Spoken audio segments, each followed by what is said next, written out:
नमस्कार, मैं सत्यकाम, मेरे साथी अखिलेश। अखिलेश, हम बात कर रहे हैं आज एक राजनीति में एक अच्छा वाकया जब आता है और सकारात्मक संदेश जाता है तो बहुत अच्छा लगता है उसको उस पर बात करते हुए, बहुत अच्छा लगता है उसकी चर्चा करते हुए। और जब जनता देखती है कि राजनीति में ऐसे आदर्शों की भी आवश्यकता है जिससे लोग सीख सकें। अब समझ गए होंगे मैं बात कर रहा हूँ राहुल गांधी की। राहुल गांधी जी जो है दिल्ली में यात्रा उनकी प्रवेश कर गई और वो सर्वप्रथम जो है जाने वाले हैं अटल बिहारी जो वाजपेयी पूर्व प्रधानमंत्री थे उनके वहाँ स्थल पर जाने वाले हैं। तो ये राजनीति के लिए एक अच्छा संदेश है। मुझे लगता है इस पे आप बहुत अच्छे ढंग से बता सकते हैं। सत्यकाम भाई, बहुत बेहतर कदम है कांग्रेस का। और राहुल गांधी, व्यक्तिगत रूप से राहुल गांधी को धन्यवाद। ये कांग्रेस पार्टी में इस तरह की राजनीति का अभाव था, उन्होंने स्टार्ट किया। अभी कुछ दिन पहले हम लोग ने बात करी थी कि बात मोदी जी की हो रही थी कि मोदी जी को डिफीट क्यों नहीं कर पाते, हरा क्यों होते कांग्रेस वाले। तो हमने कहा था कि कांग्रेस जो है, कांग्रेस पार्टी के जो लीडर है राहुल गांधी या जो भी लोग हैं, मोदी जी की तरह राजनीति नहीं कर पाते। उनका मतलब है, जैसे कांग्रेस का आरोप लगता था कि सरदार वल्लभ भाई पटेल कांग्रेस के शासन का जवाहरलाल गृह मंत्री थे, गृहमंत्री थे ना, कांग्रेस के ही थे, कांग्रेस पार्टी, लेकिन उनको कब्जा कर लिया बीजेपी ने। कांग्रेस का ये आरोप रहता था। तो देखिए, महापुरुषों का सम्मान करना, कब्जा करना कतई नहीं है। आपने कांग्रेस के इतिहास में आज तक कांग्रेस ने जब सरदार वल्लभ भाई पटेल को स्थान ही नहीं दिया तो बीजेपी को वहाँ गैप मिल गया, उन्होंने वो गैप मिला तो चौका मार दिया, है ना। तो अब राहुल गांधी बीजेपी की तरह की राजनीति कर रहे हैं तो कंपटीशन बनता है। क्योंकि भारत जोड़ो यात्रा का कोई ज़्यादा बहुत बड़ा फायदा राहुल गांधी को नहीं होता दिख रहा है, इसको आप मान ही चलिएगा। पॉलिटिकल एनालिसिस अगर करिएगा, जो भी विशेषज्ञ बता रहे होंगे, राहुल की यात्रा अगर चुनाव की परिवेश में देखी जाए कि उनको वोट कितना मिलता दिख रहा है, बहुत ज़्यादा फायदा नहीं है उसका। हाँ, एक उत्साह लोगों में है, कुछ लोगों में है देखने वाले, क्योंकि भारत देश ऐसा विषमताओं का देश है, तो उत्साह के लिए देख सकते हैं, लेकिन बहुत फायदा नहीं। लेकिन ये अगर आप अटल बिहारी वाजपेयी जी की स्मृति श्रद्धांजलि उनको देने जा रहे हैं, जवाहरलाल नेहरू जी को देने जा रहे हैं, तो ये मैसेज बढ़िया है कि आप किसी विपक्ष के नेता को भी जो बहुत योग्य रहा है और सम्मान रहा है उसका सम्मान करते हैं, बहुत बेहतर है। चलिए ठीक है सर, ये तो बात बेहतरीन ढंग से आप समझा सके दर्शकों को। मैं एक बात इसमें और जोड़ता हूँ कि एक मैसेज जो राहुल गांधी, कांग्रेस के प्रवक्ता तो हम ही नहीं, लेकिन मैं कहना चाहूँगा एक कांग्रेस पार्टी जो मैसेज देना चाह रही है इस भारत यात्रा को लेकर के, भारत जोड़ो यात्रा को लेकर के, तो भारत जुड़ा है सैद्धांतिक रूप से भी, भौगोलिक रूप से भी और सांस्कृतिक सारी विरासत के रूप में भारत जुड़ा है। तो वो जो एक मैसेज देना चाहते हैं कि वो अभी उनका ट्वीट आया और कांग्रेस के प्रवक्ता भी उस पर डिफेंस कर रहे थे, मतलब जवाब दे रहे थे कि नफ़रत की इस दुनिया में हम जो है मोहब्बत की दुकान लगाए बैठे हैं। मतलब उनका इशारा जानते ही हैं आप क्या रहा। तो जो एक मैसेज है कि किसी अपोजिट प्रधानमंत्री जो उनको सत्ता में बेदखल करके बना हो और उनके स्थल पर जाना एक सकारात्मक संदेश है। ये बात क्लियर हुई। सत्यकाम भाई, दो बातें हैं। आप पॉलिटिकल माइंड सेटअप से जा रहे हो अगर आप, तो बेनिफिट नहीं मिलेगा आपको, सीरियसली बोल रहा हूँ। आप ऑनेस्टी से जा रहे हो, उनका सम्मान करने जा रहे हो, ये बड़ा सराहनीय कदम है, स्वागत योग्य कदम है। लेकिन अगर अभी आपने ज़िंदगी में पहली बार तो फैसला करा है कुछ अच्छा करने का, उसका पॉलिटिकल एडवांटेज लेना चाह रहे हो तो नहीं मिलेगा, लोग जान रहे हैं। एक बात और बता दूं मैं आपको, एक बात और मैं बोलूँ आपको कि ये जो नफरत दुकान की आप कहानी गढ़ रहे हो ना, सबसे पहले सरकार आपकी ही रही है।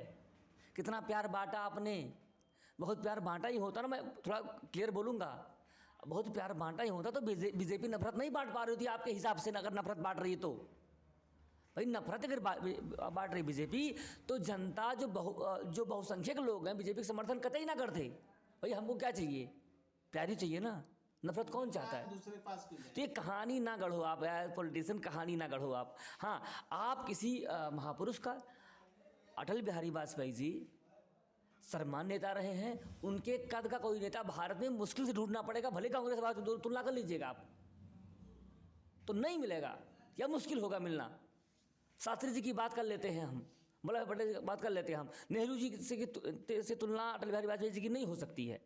जो मेरा अपना मानना कोई करे करे उसकी उसकी उसकी व्यवस्था है, लेकिन मैं मानता हूँ नहीं हो सकती तुलना। तो अगर आप ऐसा कुछ अच्छा जब करने जा रहे हैं तो अच्छी नीयत से जाइए। वो जो पॉलिटिकल एजेंडा घुसोड़ दो बीच में ना, तो उसका बेनिफिट आपको नहीं मिलने वाला, अगर इस तरह की नीयत आपकी है तो।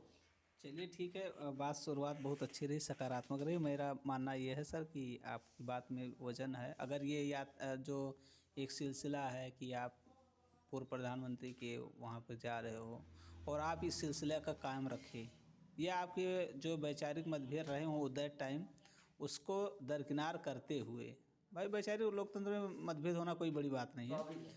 अगर आप उस दरकिनार करके उस समस्या को, और अगर आप ये जो पहली बार आप जा रहे हैं ये कंटिन्यू करते हैं तो एक अच्छा मैसेज देंगे मेरे ख्याल से। और समस्या भाई, समस्या कांग्रेस की ये है ना कि ये जो इनिशिएटिव इनका है इसको बरकरार रख पाएंगे नहीं रख पाएंगे, ये मात्र पॉलिटिकल स्टंट ही रह जाएगा या वास्तव में इनके डीएनए नेचर में आएगा। ये अगर आता है तो गारंटी है टक्कर दे रहे हैं भाजपा को ये। लेकिन अगर खाली पॉलिटिकल एडवांटेज के लिए आप जा रहे हो तो आपको नहीं मिलेगा, क्योंकि इस समय मोदी जी का जो वोट बैंक है जिसको आप डिफीट कर रहे हो वो उनके पक्ष में वास्तव में है। और आप मात्र एक अपने, चूंकि आपके जो पास्ट के जो कर्म है ना वो लोग भूले नहीं हैं, उसको भुलाने के लिए आपको बहुत सारे बेहतर काम करने होंगे। तो बेहतरी की तरफ का पहला कदम है, और पहले कदम में आप चाहे सफलता, तो वास्तव सफलता पहले कदम से नहीं मिलती है, ठीक है ना। और इनकी भारत जोड़ो यात्रा की अगर बात मैं कर लूँ सत्यकाम, मैं थोड़ा बोलूँगा, थोड़ा और बोल दूँगा। भारत कभी टूटा नहीं है, आपका ये नारा या टाइटल ही गलत हो गया। किसको जोड़ना चाह रहे हैं आप? लोग कहाँ अलग हुए हैं? नहीं, अलग कोई नहीं है। ये जो आप अलग इनके हिसाब से अलग है कि क्योंकि इन्होंने पोलराइजेशन किया आज तक, आज़ादी के बाद आज तक पोलराइजेशन किया है और उसी की राजनीति करी है, तो इनको लगता अलग है, बाकी पूरा भारत कभी अलग नहीं है।